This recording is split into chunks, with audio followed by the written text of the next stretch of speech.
It's week number 9, and it's time to dig into the waiver wire ads for week 9. Let's break it all down. The Fantasy Football Show begins right now. From the FantasyFootballShow.com studios, it's the Fantasy Football Show. Monday through Friday, 8 p.m. Eastern. Smitty is also live whenever news breaks. Okay, so let's get it out of the way that Vidal, Gadsden, Hunter, if they're available in your league, not a super high likelihood, but there's enough availability that it makes me uncomfortable not to talk about it. And when you go, Smitty, but in my league, I don't play with peasants, Smitty. There's nobody available on your waiver board. Just skip down to the next available player until you get to somebody that is available on your waivers. Not everybody, just because their league is smaller or their bench is smaller, that doesn't mean that you're better than them. Let other people have a little fun too. Okay, so if Vidal, Gadsden, or Hunter are available in your league, you pick them up. And my order would probably be, it depends on your need. If you need a wide receiver, it's Hunter. If you need a running back, it's Vidal. If you need a tight end, it's Gadsden. They're really equals in a way, but these are the monsters that might be available in those smaller leagues, or maybe it is a grandma league. And there's those leagues need love too. So here we are. So we get that out of the way.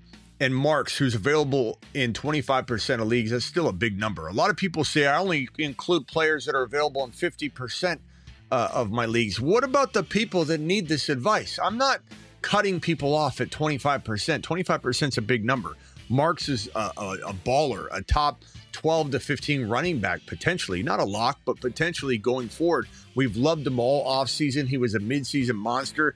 He caught 83 balls in one singular college season. 83 footballs in one college year. He's a wide receiver gem, and they know what they got in him. They keep using him. The Texans played pretty well last week. They'll get Nico back. I kind of like where this is going. I feel like this is different than JCM, where you see signs of life and you don't know if they're really going to give the guy the keys to the lineup. I've been hesitant all week, this week and last week, to push people in the direction of starting JCM. It just hasn't felt right. Marks feels very different. It feels like they're turning the game over to him and they're saying, this is yours now. Here's the keys to the lineup. Take it for a spin. He's been doing a great job. Marks is a league winner. Tracy, unfortunately, due to the injury of Cam Scatterbo, who is out for the year with the dislocated ankle, and who knows how long he'll be out next year too, just so you know. And it could be a devastating career-altering, not necessarily ending, but altering injury to a guy like Scat. But hopefully his surgery did go well today. Hopefully they didn't. We haven't heard a lot of the details about the actual surgery, but hopefully they found that he had very little ligament damage, and it was a miracle. And in that way, he can maybe rebound to form, but it might take him more than a year. Tracy, as of the remainder of this year, steps in as the probable starter. Could it be complicated? It could be more complicated than we think as the weeks move along, but Tracy did do well last year, and I think they turned the keys over to him for the remainder of the season. I think he's a very good ad. I like Marks more. Of course, I like Vidal or Gadsden or Hunter more, but this is a very good ad. And I could even argue that I like Harvey more for the long-term part of the season. If we're talking about immediate impact, you got 3 wins, you got 2 wins, you need production. Tracy is pretty safe, but Harvey is too. Hat trick Harvey. Hat trick Harvey. Stock on the rise. On the rise. Hat trick Harvey. He did it, and he did it live in week number 8.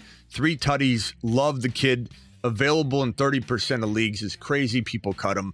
Hendy, say what you want about him. Say what you want about his situation. I'm mad too. I can't stand Vrabel. He doesn't know what he's doing when it comes to the running back stable. I don't care if they're winning or not, or how Drake May's looking. I almost think Drake May's carrying him.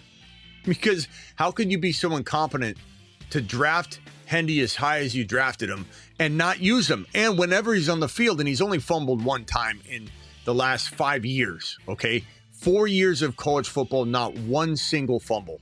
Guys that fumbled, I don't even know if he fumbled in high school. Who knows? This was a fumble. It happened in week 8. It sucks. It is what it is. But look, his counterpart fumbles pretty much every 3rd game. So I'm not worried about that.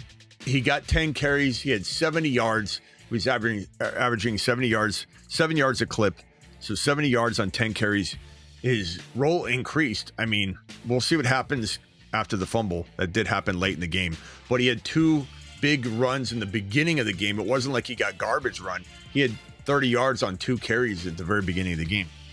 I like Hendy a lot. He's still somebody I'm definitely attacking. Fannin going on a bye, but 60% ownership. He should be owned in 100% of leagues. Love Fannin.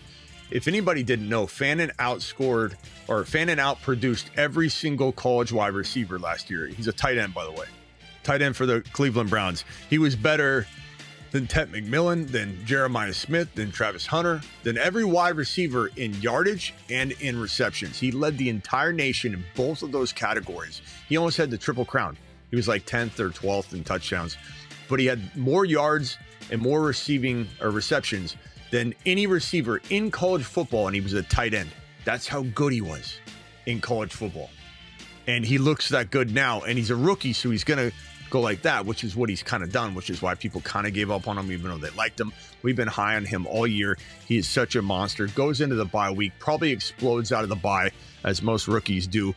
Fantastic tight end. And if you have Gadsden or Bowers or Kraft and you can't win with what you have, this Fannin addition will help you navigate that if you need to send one of your other players packing. Let's say you've got to trade a tight end. Let's say you've got to trade McBride and you got to bank on the Fannin and get McBride turned into a top 12 wide receiver. Then you got to do what you got to do. Tootin, Stafford, Jordan Love. Your availability in each platform is going to vary, but these are just names to help you. Tootin, I think, is the most bang for the buck when you get past this 1 through 4 area. I really believe Tootin and Ollie Gordon have league-winning potential. I don't know how I feel about them now, of course, because their situations are volatile. But if you need home run hitters, you're not necessarily worried about week 9 or week 10. You're trying to win a league off of this move and patiently hold. Tootin and Ollie would be the guys, and Monangai, because Swift, even though Swift is doing really good, he's kind of still trying to shake off that injury label. And boy, Monangai looks good. He looks like Ben Johnson's Monty. And, he does love using him. Franklin's a good receiver. Bigsby cuffed to Barkley. Barkley said he could have went back into the game. He has the groin injury, but he didn't because, he knew that they didn't need him. And also they have a bye week here in week number 9. So Barkley's got a well-needed bye week this week to get healthy, but you do want to cuff him to Bigsby. And if a setback happened, whatever, Bigsby could go to the moon. So you want to grab him. Bam. Knight might start for the Cardinals. They cut Carter, but they could re-sign Carter, put him on the practice squad. It's kind of an accounting move more than anything. DK is a good wide receiver for the Titans. It's spelled D-I-K-E. Benson, keep an eye on him. Booty, love Booty. Let me go to full screen. We still have more players to break down here. Booty, Wandell, Spears, Tez, Shakir. There's more wide receivers. I'll put up this old list we did initially coming out of the Sunday night game. So you're going to see a lot of repeats, but just some extra names if you need to dig around for more names. We have Hutchinson, Fields, Tucker, Flacco, Stroud, Blue, Singletary. I think I got everybody that was down here. Franklin, Bigsby, Sampson might be another one to monitor, but we do think Judkins is going to be okay. Watson did pretty well at the top right. Kyle Pitts, that's Kyle Pitts under Tez. And Njoku came back and scored a touchdown, but I do think it's Fannin that is the one you want to own. Malik Washington. There's a lot of names on here. Hopefully that just helps you get a little bit of a bigger list going if you need it. But very excited about this week 9. I can't remember a week 9 waiver wire that felt more secure than this one. This feels pretty damn good. Feels like a lot of talent sitting there on waivers for this deep into the season. And Marks being the league winner, Tracy being such a nice little replacement for you if you need that. And then the home run hitters, I said Tootin, Ollie, and Monangai had the most bang for the buck, the most league-winning potential of these later guys. Fannin kind of too. But inside this top 4, Marks, Tracy, Harvey, Hendy, Fannin, it's these 2 guys. Hendy and Harvey still have top 10 running back capability. So go crush your waivers. I wanted to give you an update. We do this video pretty much Sunday evening after the Sunday night game. We do a waiver wire show, but I wanted to do a refresh show, and I might do this moving forward where I recap what we kind of discussed, and then coming out of the Monday night game, we have different thoughts. The news breaks all day Monday, and things kind of change, and the wind might shift. This is what we got right now walking into week number 9. Don't forget, I have a Patreon that is 24/7, 365. That link is in the description of the video. It's also patreon.com/the fantasy football show. Go check it out. And don't forget, it's $10 a month. Cancel anytime. Don't forget to play Underdog. Promo code Smitty. $5. Get 100. Play 5, get 100. And use that number below if you need it for any reason. It's down there. Let me leave it on screen for you. Code Smitty. Play 5, get 100. And then also make sure if you guys need a pair of blue light blocking glasses while the Gunner Player of the Week. Brought to you by Gunner.com. If you need a pair of glasses, Gunner blue light blocking glasses, 15% off using code Smitty at Gunner.com or the link that I'll put in the description of the video. Let me swap out the Gunners. Player of the Week, Rashee Rice exploded. Let's trade these Gunner blue light blocking glasses out for... Let's put these Witcher on. These are Witcher from the TV show Witcher. Look, it comes with this amazing little Witcher. Whoops. there it is. Witcher from Gunner. You know the TV show Witcher. They got all these awesome collaborations. Oh, look at the back of this. Look at the back of that. Oh, I'm upside down again. There you go. Witcher. Look at that. That's unbelievable. But these are the Witcher glasses. I got this lineup right here of blue light blockers. I love them. Smitty, code Smitty gets you 15% off. I'll see you all later. Appreciate every single one of you. Again, I'm live Monday through Friday, 8 p.m. Eastern, every single Monday through Friday.